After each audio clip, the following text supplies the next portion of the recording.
I sat at the upscale restaurant, watching my parents celebrate 30 years of marriage. My younger brother Jason was there with his wife. My sister Amanda with her husband. Everyone dressed up, champagne flowing. Dad stood to make a toast, announced a surprise 2-week family trip to Hawaii, all expenses paid. I asked excitedly what time we were leaving. He looked me dead in the eye and said coldly, "You're not part of the family." The table went silent. Mom didn't defend me. That night, I packed everything and left. The rain came down hard as I drove away from my childhood home. 11 at night, windshield wipers working overtime. I could barely see the road through the water, and my own tears. Everything I owned fit in 4 duffel bags and 2 cardboard boxes crammed into my beaten-down Honda Civic. 32 years old, and this is what my life had come to. I kept replaying the moment in my head. The way Dad's voice cut through the celebration. The way everyone went silent. Jason stared at his plate. Amanda looked uncomfortable, but said nothing. Their spouses just sat there, frozen. And Mom, she just looked away. Not one person at that table defended me. Not one. My phone buzzed. Jason calling. I let it go to voicemail. Then Amanda. Ignored. I didn't want to hear their excuses or their half-hearted attempts to smooth things over. They'd made their choice when they stayed silent. I'd always been the difficult one in the family, the one who asked too many questions, who challenged Dad's authority, who didn't just fall in line. Jason, 3 years younger. He was the golden child. Law school, fancy job, married a woman from a good family. Amanda, the baby. She was Daddy's little princess.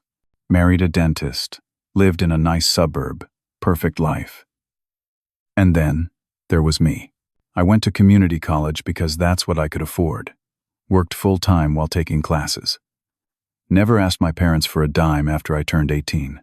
Got my associate's degree in business. Worked my way up to assistant manager at a sporting goods store. Nothing fancy, but it was honest work. I made $15 an hour, had benefits, pulled in about $2,500 a month after taxes.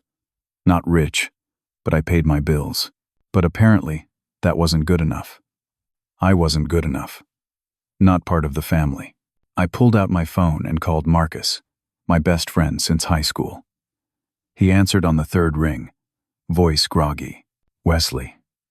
It's almost midnight, man. Everything okay? I need a place to crash," I said. "My family just. I can't explain right now. Can I come over?" "Of course, brother. Always. You know where the spare key is if I'm asleep." "Thanks, Marcus. I'm about 20 minutes away." His apartment complex sat in a quiet suburb, the kind of place where young professionals lived before they could afford houses. I parked and hauled my stuff up to the 3rd floor. The door opened before I could knock. Marcus stood there in sweatpants and an old college shirt, his girlfriend Sarah behind him in pajamas. "Come in," Marcus said, pulling me into a hug. "You look like hell." "Feel worse," I muttered. Sarah smiled tightly. "I'll get sheets for the couch." Over the next 3 days, I went to work like nothing happened. Smiled at customers, stocked shelves, processed returns. Nobody knew that I'd been essentially disowned by my own parents. Nobody knew I was sleeping on my best friend's couch. But at the apartment, tension grew. Sarah made comments about dishes in the sink, about my stuff taking up space in the corner, about how small the apartment was with 3 people. She was never outright rude, just passively aggressive. Little digs here and there. Marcus apologized to me privately. "She's stressed about work. It's not about you." But I knew better. I was an intrusion in their space, an unwelcome reminder that life didn't always go as planned. I started looking for apartments. Everything required. First month's rent, last month's rent, and a security deposit. Even the cheapest studios ran $900 a month, which meant I needed at least $2,700 to move in. I had 800 in checking, 200 in savings, $1,000 total. I was so far from that goal. My credit score wasn't great either. 642. Good enough to get by, not good enough to impress landlords. On the fourth night, I worked a double shift. Opened the store at 9 in the morning, closed it at 10 at night. 13 hours on my feet. I was exhausted, every muscle aching, as I drove back to Marcus's place just after 11. When I pulled into the parking lot, I saw them immediately. Trash bags on the sidewalk, 4 black trash bags and 2 cardboard boxes. My stuff. My heart dropped into my stomach. I parked and walked over, hoping I was wrong. But no, those were definitely my belongings. Everything I owned dumped on the curb like garbage. I called Marcus. Straight to voicemail. Called again. Voicemail. Texted him. No response. Then my phone buzzed. Sarah, Marcus doesn't have the guts to tell you, so I will. You need to go. You're bringing negative energy into our home, and I'm pregnant. We don't need your family drama. Pregnant. Marcus hadn't mentioned that. Maybe he didn't know yet. Maybe Sarah just found out. Either way, I was out. I texted back. I understand. Congratulations on the baby. It was midnight, 38 degrees outside, cold for early spring. I loaded everything back into my car, sat in the driver's seat, and just stared at the steering wheel. 1 week ago, I'd had a family, had a place to live, had a best friend. Now I had none of those things. Just a car full of belongings, and nowhere to go. I drove to the nearest Walmart, parked in the back corner of the lot under a light, and tried to sleep. The seat wouldn't recline far enough. My legs cramped. Every time someone walked past the car, I startled awake. Around 3 in the morning, I finally fell into a restless sleep, and when I woke at 7, my neck was stiff and my back ached. This was my life now. 32 years old, sleeping in a car in a Walmart parking lot. 5 days in my car taught me things I never wanted to know. Which parking lots had security that would hassle you? Which fast food restaurants had the cleanest bathrooms? How to wash your hair in a sink without anyone noticing? That sleeping in a car in spring meant waking up either freezing or sweating. Never comfortable. I signed up for a membership at a 24-hour gym. $30 a month I couldn't really afford. But I needed somewhere to shower. The gym became my bathroom, my place to brush my teeth, to pretend I was a normal person with a normal life. At work, I pretended everything was fine. Showed up on time, smiled at customers, hit my sales targets. Nobody noticed the dark circles under my eyes, or the way I flinched when anyone mentioned going home. I was saving every penny. Eating off the dollar menu at fast food places. 1 burger and small fries for dinner. $3. That was my budget. I cut out everything else. No coffee runs, no snacks, no luxuries of any kind. Every dollar went into my savings account, inching toward that $2,700 I needed for an apartment. After 2 weeks, I had $1,200 saved. I was getting there, slowly. My manager, Tom, a guy in his 50s with gray hair and a kind face, pulled me aside one afternoon during a slow period. Wesley, you okay? You seem tired. I'm fine, I said automatically. Just been busy. You sure? Because if something's going on, you can talk to me. I almost told him. Almost explained everything. But what would that accomplish? He couldn't fix my problems. Nobody could. I appreciate that, I said. Really? Just some personal stuff I'm working through. Tom nodded, but he looked unconvinced. Then his face brightened. Actually, I might have something that could help you out. I'm renovating a rental property. Need someone to help with demolition and hauling debris. Manual labor stuff. I can pay you 15 an hour cash. Probably need you both days this weekend. Interested? 15 an hour cash. 12 hours each day. $360. That would put me over $1,500 in savings. More than halfway to my goal. Absolutely, I said. Thank you, Tom. Seriously. That Saturday and Sunday, I worked harder than I'd ever worked in my life. Tearing out old drywall, ripping up carpet, hauling trash to a dumpster. My hands blistered. My shoulders screamed. But I kept going because that cash meant freedom, meant a roof over my head, meant I could stop sleeping in my car. Sunday evening, covered in dust and sweat, I helped Tom load the last of the debris. Good work, Wesley, he said, clapping me on the shoulder. Really good work. Thanks. So, about the payment? Oh, right. I'll get you the cash next weekend. That work for you? My stomach dropped. I thought it was day by day. Did I say that? Sorry, must have miscommunicated. But don't worry, I'm good for it. You know me. I forced a smile. Sure, no problem. But it was a problem. I'd counted on that money. Needed it now, not next weekend. Over the next few days, things got worse. My car started making a grinding noise when I accelerated. The check engine light came on, glowing orange and ominous on the dashboard. I couldn't afford to get it fixed. Couldn't afford to even get it diagnosed. I just kept driving it and hoping it wouldn't die completely. Then the bills hit. Phone bill, $65 due. Car insurance, $132 due. I paid them because I had no choice. My phone was my lifeline, my way for employers to contact me. And driving without insurance was illegal, could cost me my license if I got pulled over.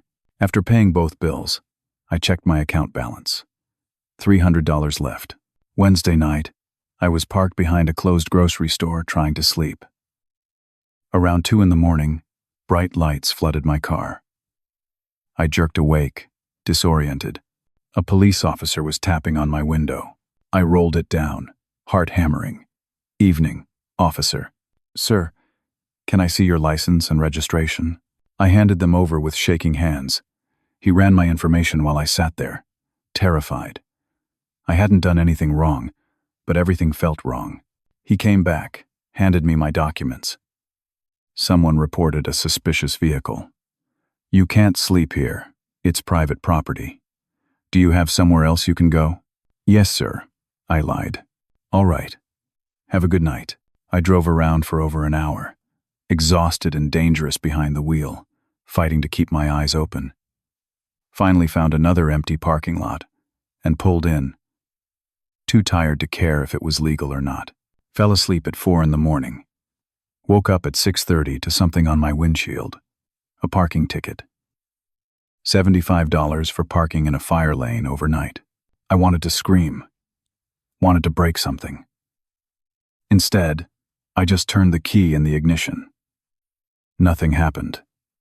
The engine wouldn't turn over. Dead battery. I was supposed to be at work in 90 minutes. I called an Uber. $32 I didn't have, and made it to work with 5 minutes to spare. Tom pulled me aside during my shift. Wesley, you've been late twice this month and you seem really unfocused. I need you to get it together. This is an official written warning. I understand, I said quietly. It won't happen again. But I knew I was spiraling. Everything was falling apart, and I had no safety net, no backup plan, no one to help me. That evening, after getting my car jumped by a kind stranger in the parking lot, I checked my bank account. $193. I sat in my car and tried to figure out how I'd gone from being a normal person with a normal life to this. 3 weeks. That's all it took. 3 weeks since, my father told me I wasn't part of the family, and my entire existence had collapsed. 3 weeks became 4. Then 5. I was still sleeping in my car, still working every shift I could get. still watching my bank account hover between $200 and $300 no matter how hard I tried to save. It was like running on a treadmill, exhausting myself but going nowhere. I'd stopped looking at social media. Couldn't bear to see my family's happy posts. But one night, weak and lonely, I opened the app. Big mistake. Photos from Hawaii. My parents on the beach, drinks in hand. Jason and his wife snorkeling. Amanda and her husband at a luau. Everyone smiling, tanned, relaxed. The caption on Mom's post. Family is everything. I counted. 5 people in the photos. My parents, Jason and his wife, Amanda, and her husband. 5 people.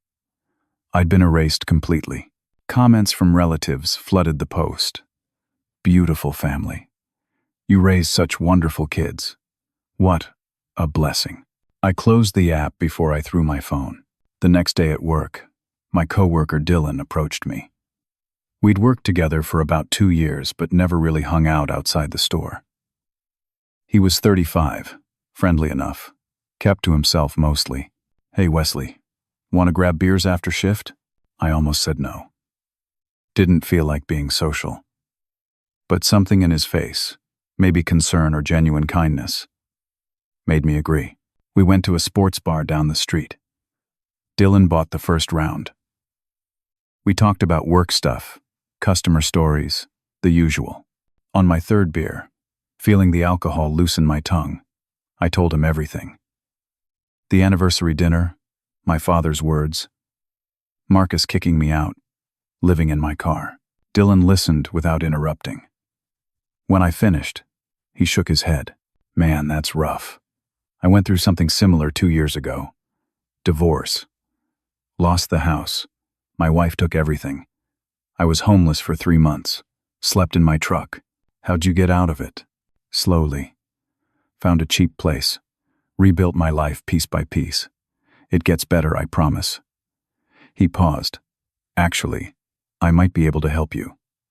I've got a townhouse, 3 bedrooms. One's my room, one's my office, but the 3rd is just sitting empty. You could rent it. $400 a month. No deposit required. I know you're short on cash, so you can pay me back the first month over time. I stared at him, hardly believing it. Seriously? Yeah, man. I've been where you are. Let me help. I almost cried right there in the bar. Dylan, I don't know what to say. Thank you. Really, don't mention it. You can move in whenever. The next day, I moved into Dylan's townhouse. It was in a decent neighborhood, clean and well-maintained. He showed me my room, a bedroom with an attached bathroom, basic furniture, a bed, a dresser. To me, it looked like a palace.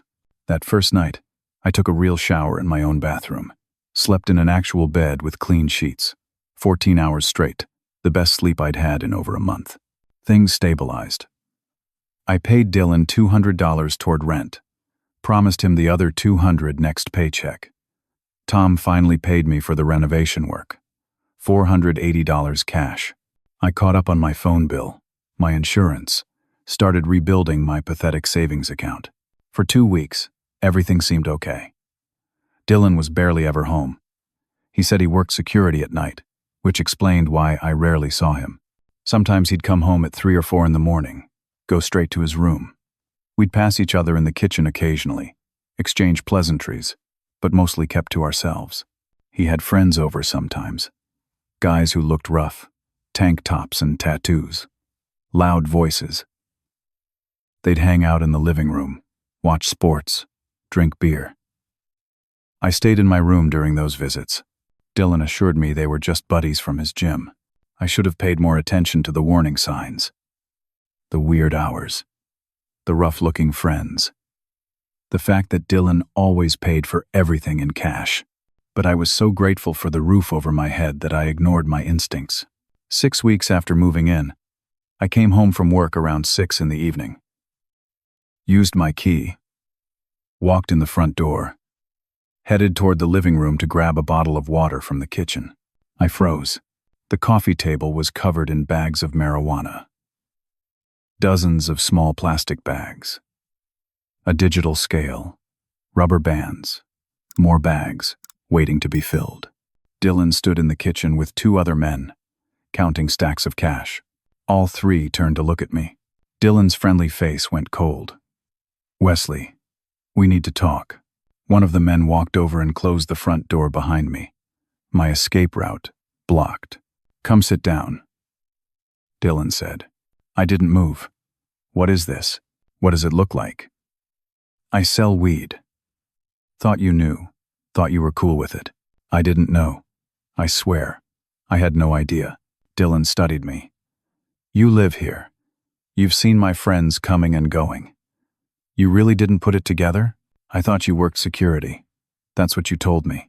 "I do work security. Just not the kind you're thinking." He gestured to the bags on the table. "This is my real job. And honestly, having you here makes me look more normal to the neighbors. Young professional, works regular hours, keeps to himself. You're good cover." I felt sick. "I need to leave." "And go where? Back to your car?" Dylan's voice hardened. "You owe me rent. You signed nothing, so you've got no legal protection. And now you've seen my operation. You're not going anywhere until we figure this out." "Figure what out?" "I'll pay you the rent and leave." "It's not that simple anymore. You know what I do now. What's to stop you from calling the cops?" "I won't, I swear." "Yeah? And I'm supposed to just trust you?" Dylan stepped closer. "Here's how this is going to work. You keep living here. You pay your rent. And you keep your mouth shut. You don't see anything. You don't know anything. You don't say anything. Do that, and we're all fine.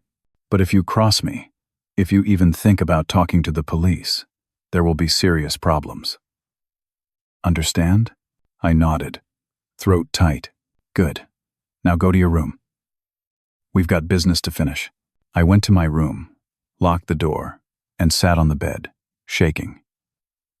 I'd gone from sleeping in my car to living in a drug dealer's house. If the police raided this place, I'd be arrested right along with Dylan. Living here made me an accomplice, whether I participated or not. But what choice did I have? If I called the cops, Dylan would know it was me. He knew where I worked, knew my schedule, knew everything about me. And he'd made it clear there would be consequences. If I left, I'd be back in my car with even less money than before. If I stayed, I was complicit in drug dealing and risked arrest. There was no good option. I was trapped. Living in Dylan's house became a nightmare. I kept to myself, came and went quietly, tried to be invisible. Drug deals happened at all hours. Dylan's friends were there constantly. I learned to recognize the pattern. A knock at the door, hushed voices, money and bags exchanged, door closing, over and over. I barely slept. Kept imagining police raids, imagining myself in handcuffs, imagining my life completely destroyed. Every siren in the distance made my heart race. I worked as many shifts as possible, just to stay away from the townhouse. Saved money frantically. After 2 more weeks, I had $1,300. Enough for a deposit somewhere. If I could find a place that would accept me. Applied to 3 different apartments. Filled out the applications honestly. Listed Dylan's address as my current residence. Included my employment and income information. Waited anxiously for responses. At work, Tom pulled me aside again. "Wesley, we need to talk. Come to my office." My stomach nodded as I followed him. He closed the door, gestured for me to sit. "Corporate is doing performance reviews. I've been looking at your numbers." He slid a paper across the desk. "Your sales are down 20% from last quarter. Customer service scores dropped. You're not hitting targets. I'll do better. I promise. I want to help you, Wesley. I really do. But corporate is watching. If these numbers don't improve, they're going to make me let you go. I need to see real improvement, starting now." Understood. I left his office feeling the walls closing in from every direction. If I lost this job, I lost everything. That night, Dylan confronted me as I came through the door. I need you to do me a favor. Hold on to some packages for a few hours. Guy's coming by to pick them up later. No, I said firmly.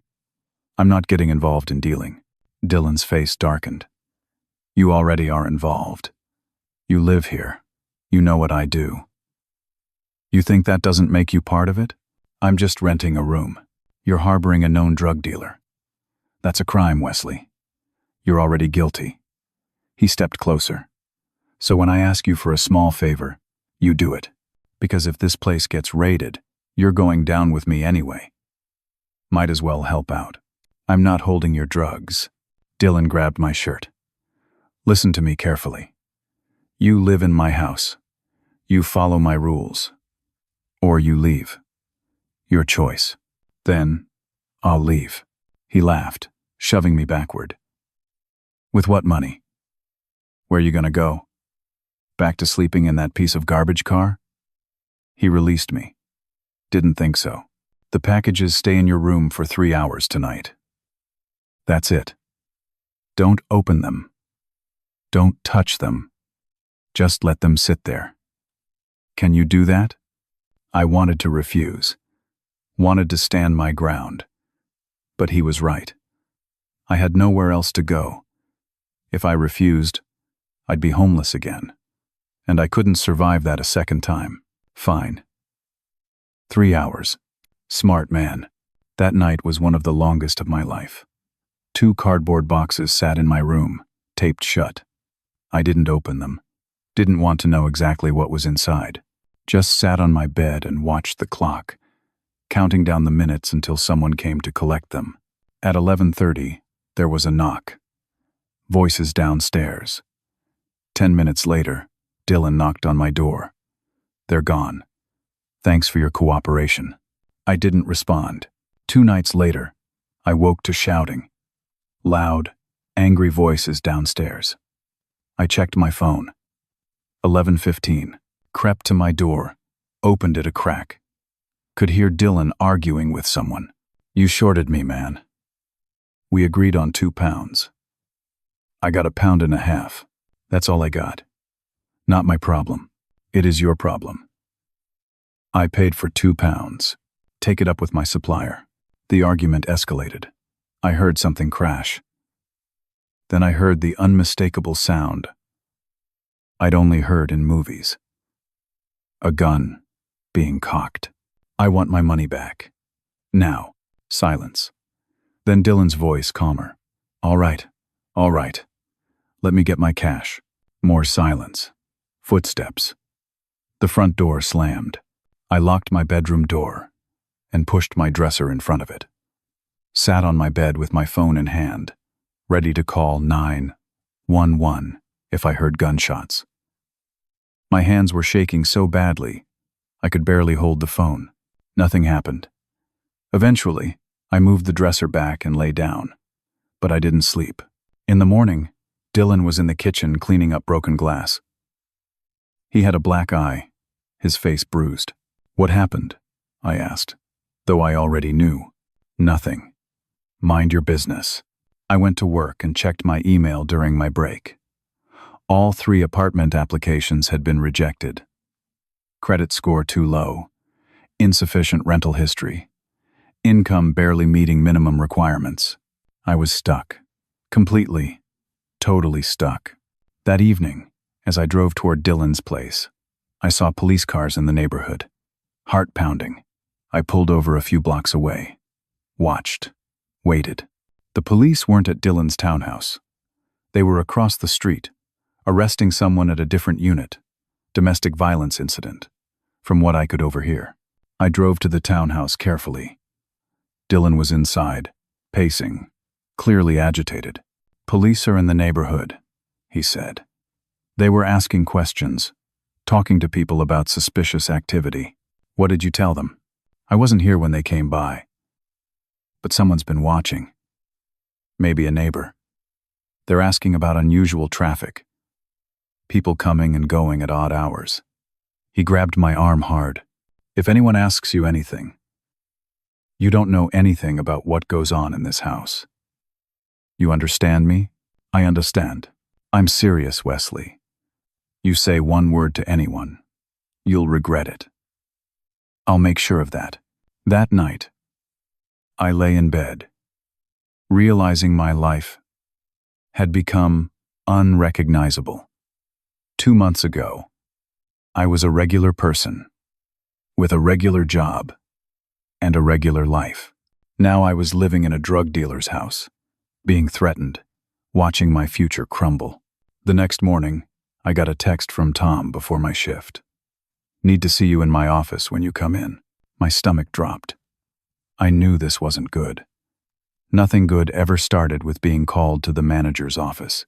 I drove to work with dread building in my chest, knowing that whatever came next, it was going to be bad. Tom's office felt smaller than usual.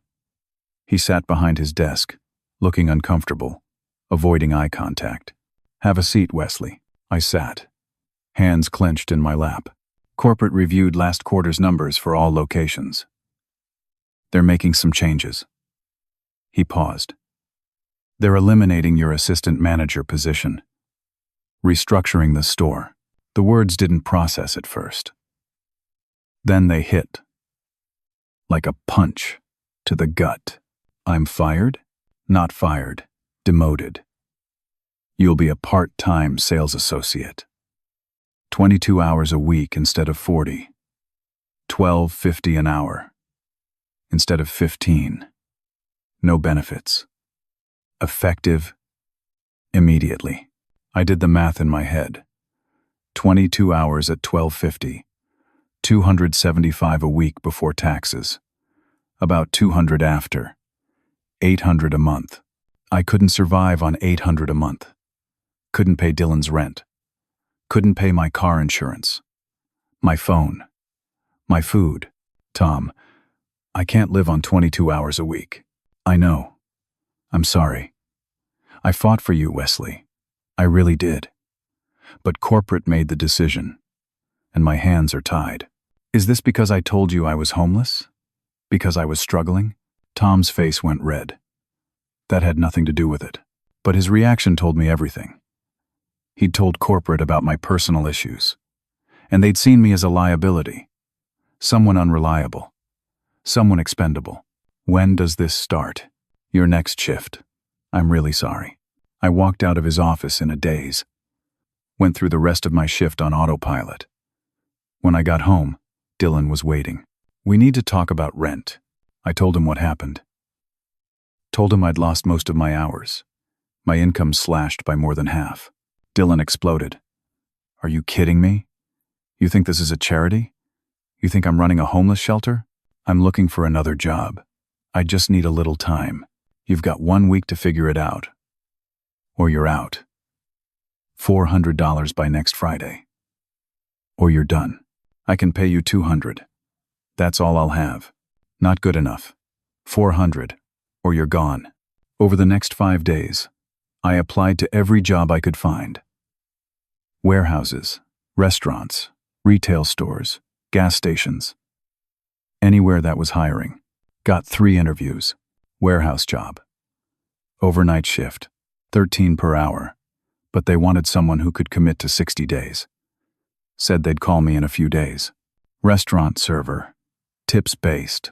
Unpredictable income. Weekend nights required. Manager said she'd let me know by the end of the week. Retail store. Part-time, minimum wage. $7.25 an hour. Flexible schedule. Offered me the job on the spot. 10 to 20 hours a week, depending on needs.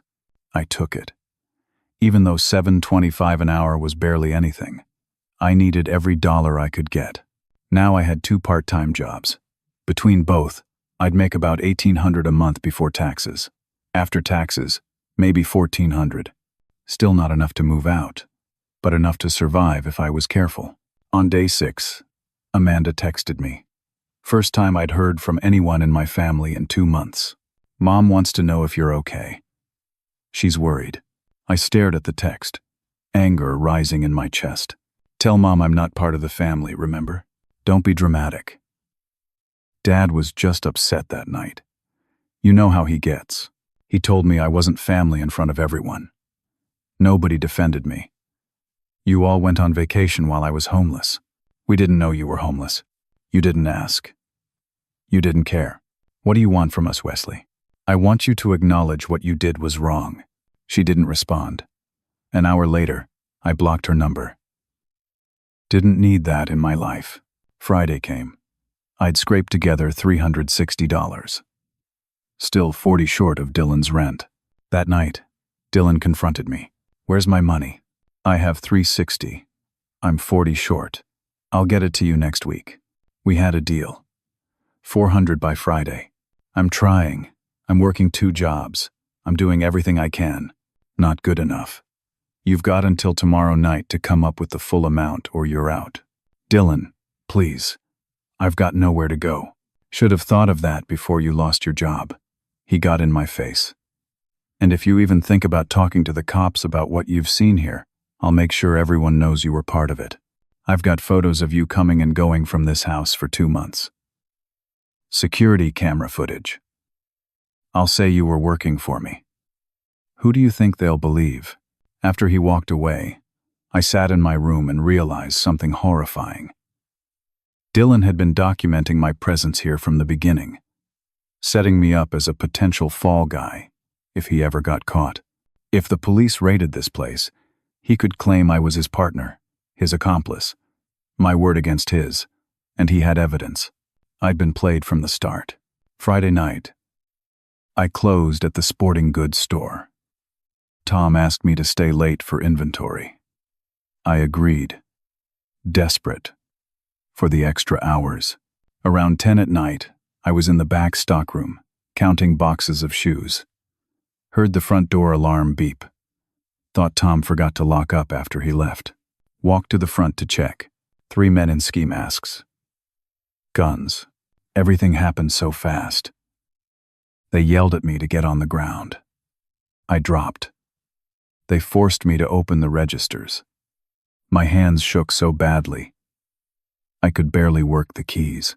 One register, then another, then the safe in the back office. $1,200 total. They took it all. When I moved too slow opening the safe, one of them hit me in the face with his gun. The world exploded in pain. I fell, tasting blood, ears ringing. They ran out. I lay on the floor, face throbbing, blood pouring from my nose and mouth. Called 911. Police came. Asked questions. Took my statement. I described what I could remember. 3 men. Ski masks. Guns. Couldn't see their faces. Tom arrived, worried about me, but also clearly upset about the money. Corporate would investigate. There'd be questions about why I was there alone, why the store was still open so late. Tom drove me back to Dylan's. My face was swelling, my eye turning purple. Might have a concussion. Walked in the door. Dylan took one look. What happened to you? I explained through my split lip. So you don't have my rent. I just got robbed at gunpoint. Not my problem. You've got until tomorrow night. I went to my room, looked in the mirror. Black eye forming. Split lip. Dried blood. $43 in my bank account. Nowhere to go. No one to help me. This was rock bottom. I sat on the edge of the bed and broke. Just completely broke. Cried for the first time since this all started. Cried for the life I'd lost. For the family that abandoned me. For how alone I was. For how scared and broken I felt. 2 months ago, my father told me I wasn't part of the family. And somehow, that one moment had led to this.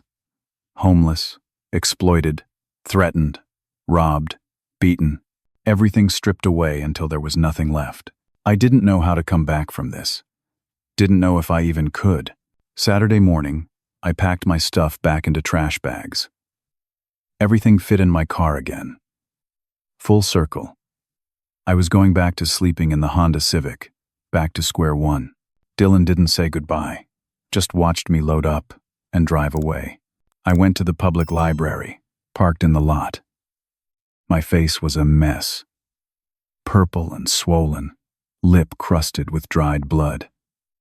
I couldn't go anywhere looking like this. Inside the library, I went to the restroom to clean up, splashed cold water on my face, tried to make myself look presentable. An older man, maybe 65, well-dressed in slacks and a button-down, noticed my injuries as I dried my hands. "You all right, son?" "I'm fine.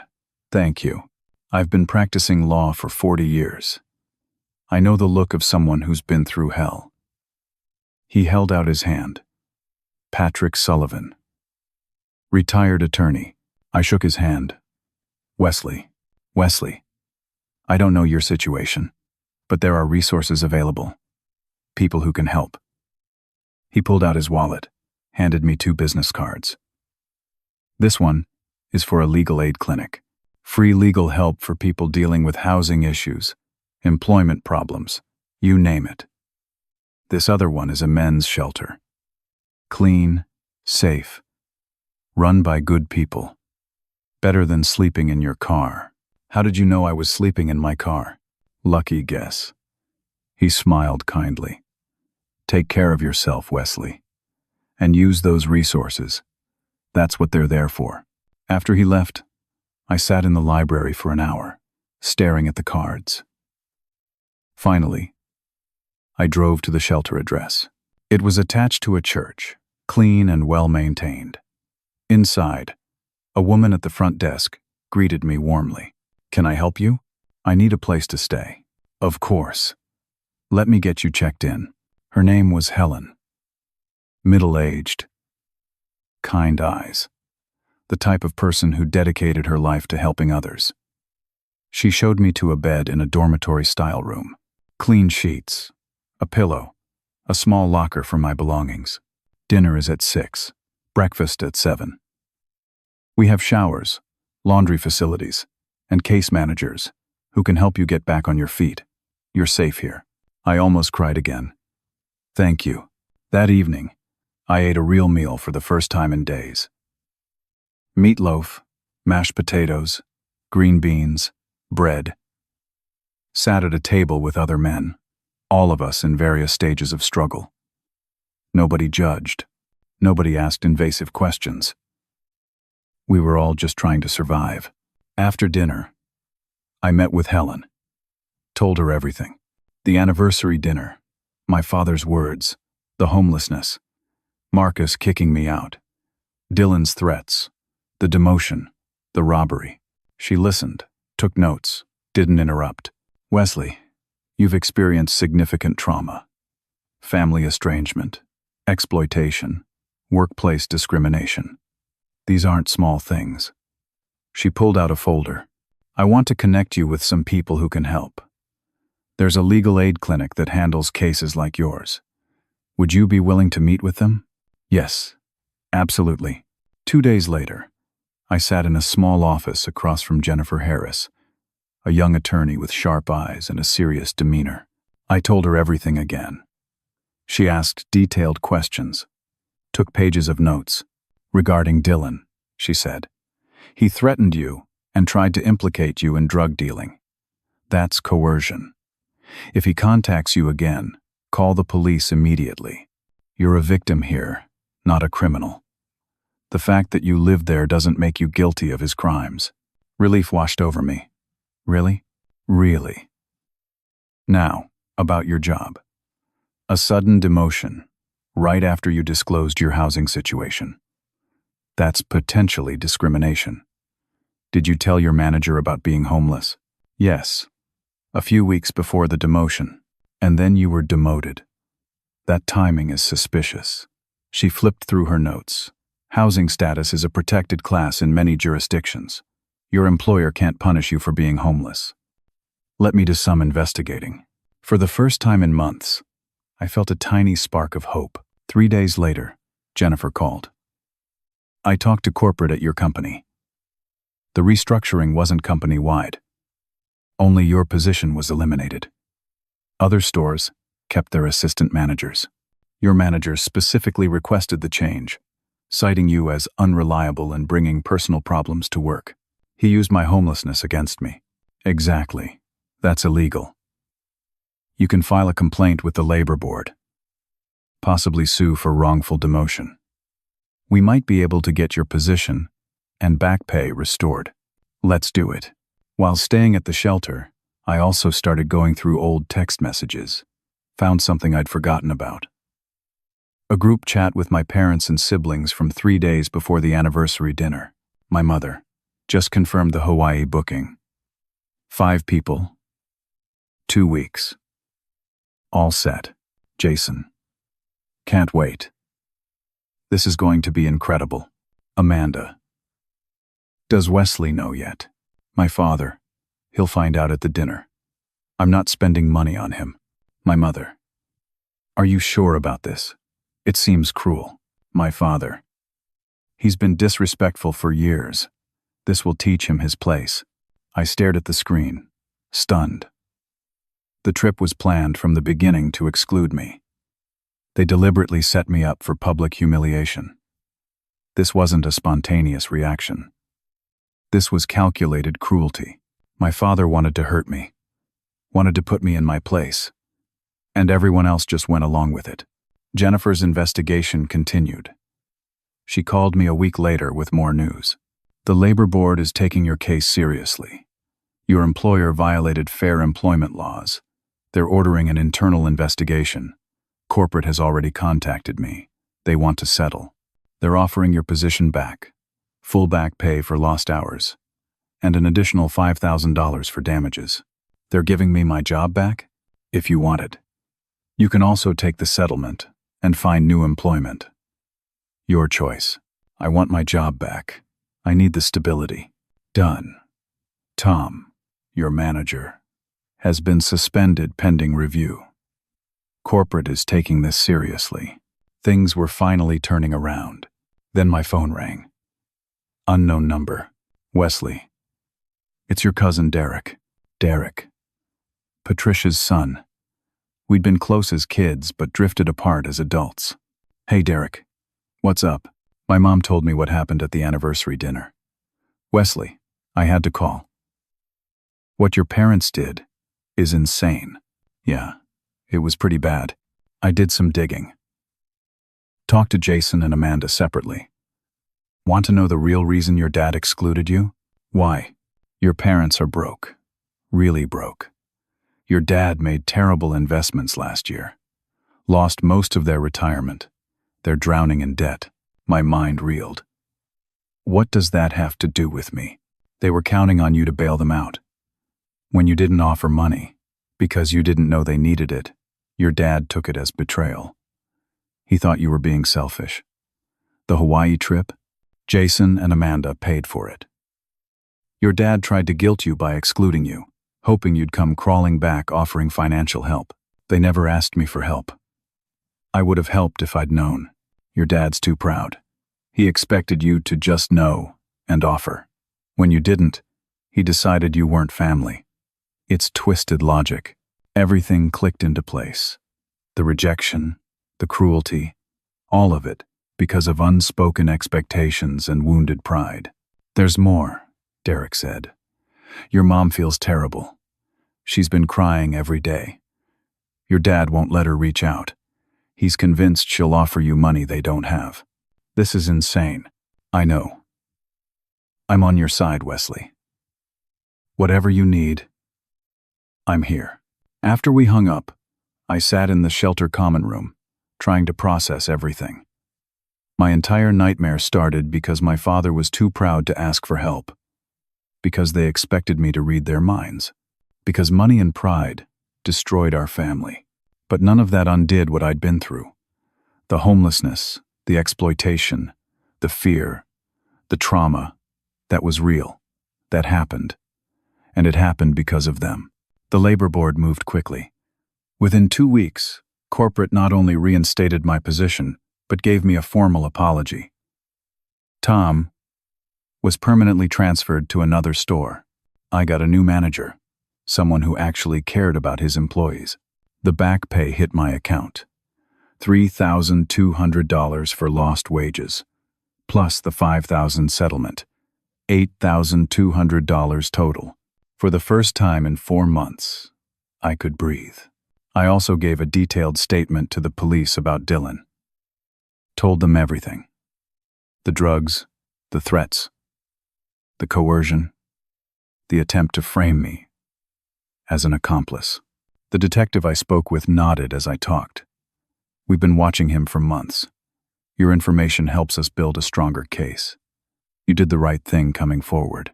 2 weeks later, Dylan was arrested in a raid. I was cleared of any involvement, officially listed as a witness and victim. The weight that had been crushing my chest for months finally lifted. With my job stable again and money in the bank, I worked with Helen to apply for rapid rehousing assistance. Got approved for a program that helped cover first month's rent and deposit. Found a small 1-bedroom apartment in a quiet neighborhood. Nothing fancy, but it was mine. Safe, clean, affordable. The day I got the keys, I stood in the empty living room and cried. 4 months of homelessness, of fear, of struggle, and I'd made it through, but I still had to deal with my family. I called my mother.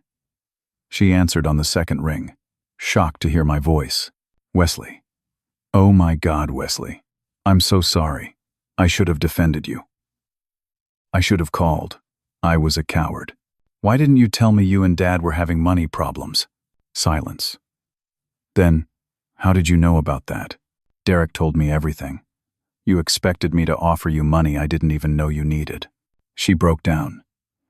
Your father felt you were doing well and should have offered to help without being asked. When you didn't, he took it personally. I know it's not rational. I know it was wrong. I was barely scraping by, Mom.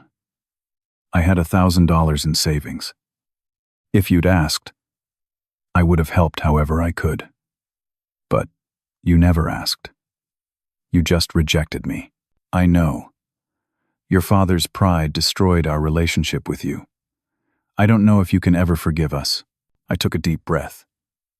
I want you to understand what happened after that dinner. I lost my home. I lived in my car for weeks. I was exploited by people I thought were helping me. I was threatened by a drug dealer. I got demoted at work because of discrimination. I was robbed at gunpoint and hit in the face with a gun. I went through actual hell, Mom, all because Dad decided I wasn't family. She sobbed. I'm so sorry. I'm so sorry. I need Dad to apologize. A real apology, taking full responsibility, not an excuse, not a justification. Until that happens, I'm keeping my distance. I'll talk to him. 2 weeks later, I met Jason and Amanda at a coffee shop. They looked uncomfortable, defensive. You're overreacting, Jason said. It was just a trip. No, I said firmly. It was public humiliation and rejection. And you both sat there and said nothing. You went on vacation while I was homeless. We didn't know you were homeless, Amanda said. You didn't ask. You didn't care. You got your free trip, and I was erased from the family. They squirmed. Eventually, reluctantly, they apologized. But it felt hollow. They'd shown me who they were. Maybe someday we could rebuild trust, but not today. My father called 2 weeks after that, asked to meet in person. I agreed, chose a public park. Neutral territory. He looked older, tired, defeated. I was wrong, he said quietly. I let my pride and my fear about money turn me into someone cruel. I hurt you deliberately because I was hurting, and I wanted you to hurt too. That's unforgivable. I waited, saying nothing. I thought being a man meant never showing weakness, never asking for help. I thought you should just know we needed you. But that's not fair. I should have talked to you. I should have trusted you. Instead, I rejected you in the worst way possible. You told me I wasn't part of the family. In front of everyone. I know, and I see what it did to you. You're harder now. more distant. I did that to you. Yeah, you did. I don't deserve your forgiveness, but I'm asking anyway. I want my son back. I met his eyes. I'm not the same person I was 4 months ago. That version of me who wanted your approval, he's gone. I've been through too much. I don't need your validation to survive, but I'm willing to try to build something new with you, if you're willing to be honest and do the work. I am. I'll do whatever it takes. We shook hands. It wasn't a warm reunion, but it was a start. 6 months after that anniversary dinner, I was thriving. I had my own apartment. My job was going well. I'd gotten promoted to senior assistant manager with a raise. Made $20 an hour now, pulling in about $3,000 a month after taxes. I started therapy to process everything I'd been through. Found a good therapist who specialized in family trauma and PTSD. Worked through the pain, the anger, the fear. Joined a hiking group, made new friends. People who knew nothing about my past, who just enjoyed my company. Derek and I reconnected, hung out regularly. Cousin Patricia invited me to family dinners, separate from my parents. Built a support system of people who actually cared. My relationship with my mother improved slowly. We had lunch once a month. She was working on herself too, attending therapy, trying to understand how she'd failed me. It wasn't perfect, but it was progress. My father and I talked every few weeks. Awkward conversations, but genuine. He was trying. We'd never be as close as we were before, but we were building something new, something based on honesty instead of expectations. Jason and Amanda remained distant. We were civil at family gatherings, but the closeness we'd had growing up was gone. Maybe it would come back someday. Maybe not. I was okay either way. One evening, I sat in my apartment, looking around at the life I'd built. Simple furniture I'd bought secondhand, books on a shelf, plants by the window, my own space, my own life, my own terms. My phone buzzed. Text from my father. Proud of you, son. For surviving. For fighting back. For being stronger than I ever was. I smiled. Typed back. Thanks, Dad. I'm proud of me too. Because I was. I'd been told I wasn't part of the family. I'd lost everything. Been homeless, exploited, threatened, hurt. Hit rock bottom so hard I thought I'd never climb out. But I did. I survived. I fought back. I rebuilt my life piece by piece, on my own terms. I learned that family isn't just about blood. It's about who shows up when you're at your lowest. Patrick at the library, Helen at the shelter, Jennifer the attorney, Derek the cousin. Those people saw my worth when my own parents didn't. I learned that self-worth can't come from others' approval. That surviving trauma doesn't erase it, but it teaches you your own strength. That forgiveness is possible, but trust takes time to rebuild. That boundaries aren't cruel. They're necessary. That I'm enough, exactly as I am. My father rejected me because of pride and unspoken expectations. That rejection set off a chain reaction that destroyed my life temporarily. But in rebuilding, I became someone stronger. Someone who knows his value. Someone who doesn't need validation from anyone to know he matters. I went to bed that night in my own bed, in my own home, with my life rebuilt on my terms. I wasn't the person I was 6 months ago. I was better, stronger, free, and that was my victory. Now, I want to ask you something. Have you ever been in a situation where family or people you trusted let you down when you needed them most? How did you handle it? Did you find the strength to rebuild, or are you still working through it? Drop your thoughts in the comments below. I'd love to hear your stories. If this story resonated with you, please hit that like button. It really helps the channel grow and reach others who might need to hear these stories. And if you're not already subscribed, click that subscribe button and turn on notifications so you never miss a new story. These are real experiences from real people, and your support means everything. Finally, if you know someone who's going through a tough time with family or feels alone in their struggle, please share this story with them. Sometimes, just knowing that someone else survived something similar can make all the difference. Thank you for listening to my story. Thank you for being here. I hope, wherever you are, in your own journey, you remember that you're stronger than you think. That rock bottom isn't the end. It's just the foundation you'll use to rebuild something better. Take care of yourselves. And remember, you're always enough, exactly as you are.